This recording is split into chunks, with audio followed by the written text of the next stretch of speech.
Squad Tricolor, muitíssimo bom dia para todos vocês. Eu, infelizmente não consegui participar da live de ontem com o Michel, mas hoje estou aqui de volta no Café com Teus para resumir um pouco da partida de ontem e também falar algumas notícias, né? Que como, enfim, foram no decorrer do dia, acabaram não saindo aqui no canal. Mas antes de tudo, já se inscreve no canal, curte o vídeo, compartilha com o máximo de pessoas que você puder, isso é muito importante pra gente. E também faz aquela coisa toda, comenta, assiste o vídeo em várias abas, bom, isso tudo ajuda, beleza? E se você quiser apoiar a gente com o Pix, nossa chavezinha tá sempre aqui na descrição, isso ajuda muito a gente, vocês não têm noção. O canal tem custos e você ajudando aí com o Pix, seja a quantia que for, ajuda muito. Então, sem mais enrolação, bora lá.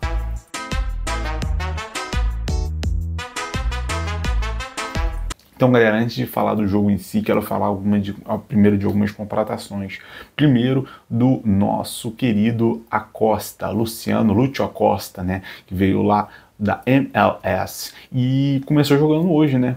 Fez sua primeira partida, mas eu vou falar disso um pouco mais pra frente. Ele é um jogador que dizem que tem uma função muito parecida com a do Paulo Henrique Ganso, né? De um 10 central. Eu, particularmente, acredito que o nosso camisa 31, né? Ele escolheu a camisa 31, tem um pouco a ver com o Thiago Neves, de chegada mais na área, de chute, e acho que tem um pouco mais a ver com isso, mas ele também sabe dar uns bons passes. De qualquer forma, a gente só vai ver isso no decorrer dos jogos, porque tem jogadores que simplesmente mudam as funções. Às vezes algum jogador tem uma característica mais agressiva, mas quando chega no clube, essas características já tem em outros jogadores, então ele precisa se adaptar e usar de outras formas. Não sei se vai ser se vai ser esse o caso dele, mas acredito que de repente isso possa acontecer, porque o Fluminense já tem o Soteldo, já tem o Serna, já tem o Canobi, já tem o Keno, vários jogadores do meio para frente que tem essa atitude, né? E eu sinto muito falta às vezes de um Paulo Henrique Ganso, que é um pouco mais cadenciado, que dá uns passos melhores. Mas vamos ver, né? Tudo isso a gente vai vendo no decorrer dos jogos, mas sorte aí nosso camisa 31.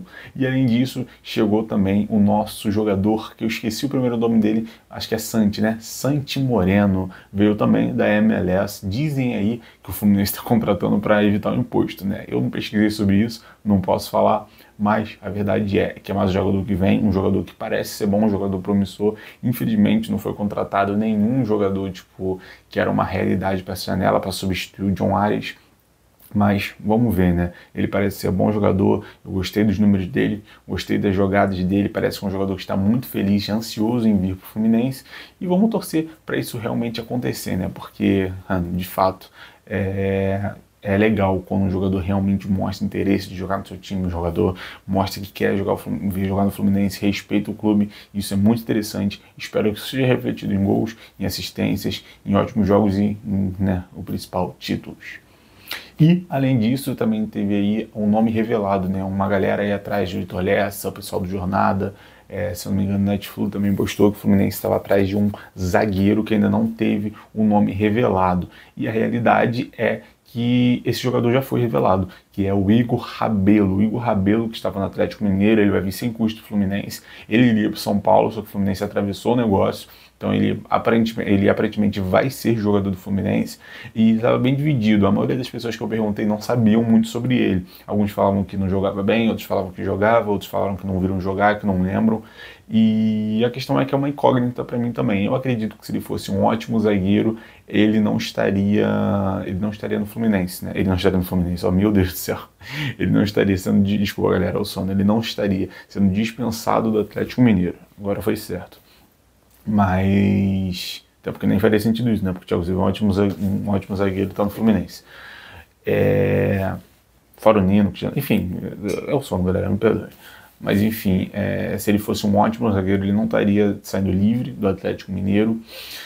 E, cara, pelo que me disseram, o comentário que eu achei que fez mais sentido foi que é um bom zagueiro, não é um zagueiro nível Nino, né? Inclusive a vinda dele não inviabiliza a vinda do Nino, apesar de eu achar que não vai acontecer, de ter certeza que isso não vai acontecer. Mas é um zagueiro bom para compor o elenco. Eu acredito que ele tem potencial, que ele seja melhor que o Manuel.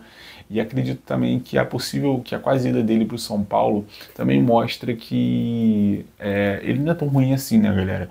Um jogador ruim, de fato, um jogador que seria um pereba horroroso, ele não estaria sendo cogitado no São Paulo, no Bahia, no Fluminense, né?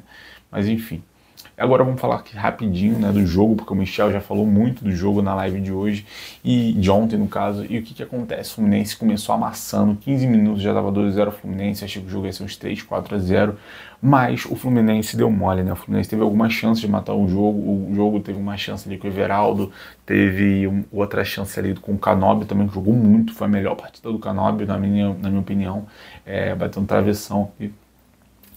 Justamente no primeiro passe, né, do Lúcio Acosta, ele entrou bem no jogo, ele chegou correndo, dando passe, teve uma chance agora no final do jogo, que eu achei que ele ia pegar a bola e só ia dar de cara no gol, e foi uma parada interessante, porque se fosse o Paulo Henrique Ganso ele não ia ter pique para chegar lá de cara com o gol, só que o Lúcio, na transmissão, o Thiago Leifert falou que ele tentou dar um chapéu. Eu não acredito que ele tenha tentado dar um chapéu, eu acredito que ele tenha tentado dominar a bola e a bola voltou.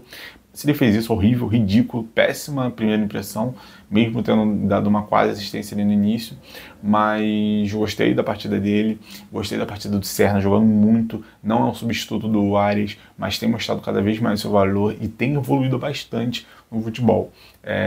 Mas dito isso, o Fluminense fez uma coisa que eu acho absurda, né? Já estava ganhando de 2-0, mas que é chamar o time para o ataque, mesmo sendo um time fraco, sem ter uma boa defesa. O Fluminense, além de não ter uma boa defesa, uma defesa sólida, na verdade, né? Eu até acho o Thiago Silva e o Freitas bons, mas a zaga titular é Thiago Silva e Ignacio, nenhum dos dois estavam presentes. O Freitas, eu acho ele até um bom zagueiro, só que ele oscila, às vezes ele dá uns moles absurdos, e o Manuel, pô, acho que é o terceiro, quarto jogo dele na temporada, então não entendo o Renato permitir que isso aconteça, e isso já deu merda outras vezes, como deu merda contra o próprio Bahia, né?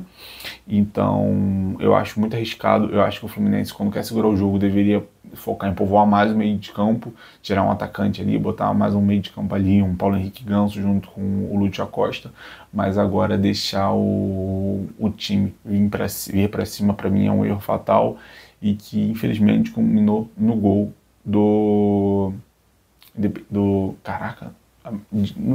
nosso Ivão, né? Esqueci, deu um branco agora esse nome do time.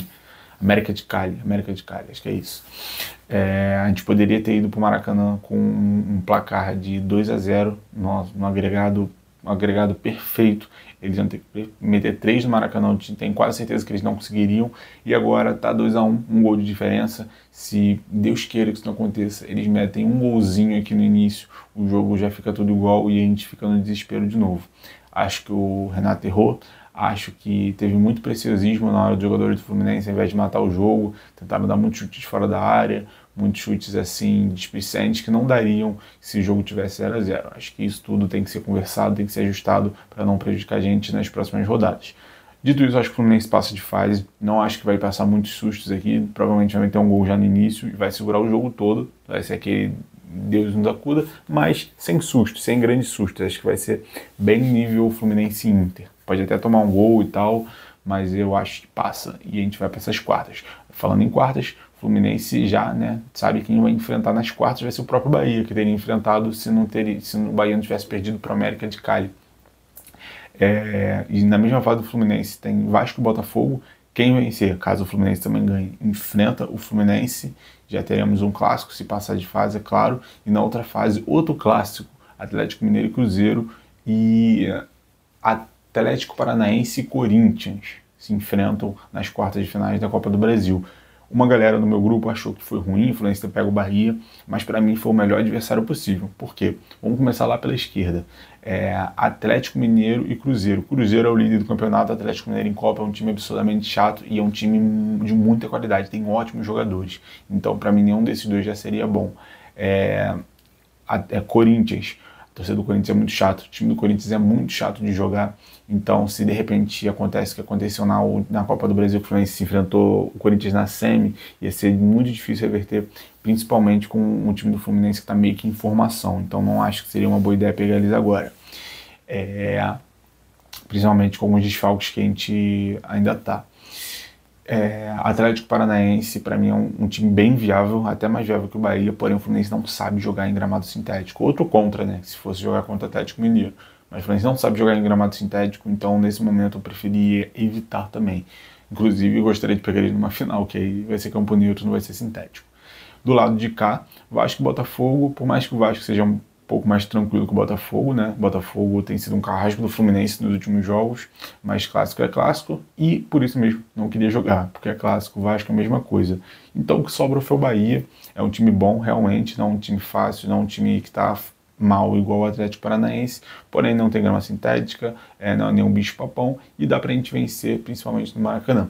Mas me diz você, o que você achou disso tudo? Você gostou do Fluminense ter pego o Bahia? Você gostou das contratações? Gostou da possível contratação do Igor Rabelo? Comenta aqui embaixo, diga a sua opinião, que é muito importante pra gente. Agora eu tô indo lá, que eu vou dormir, que eu tô morrendo de sono. Beleza? Um grande beijo. Bom dia pra você, valeu, falou e tchau.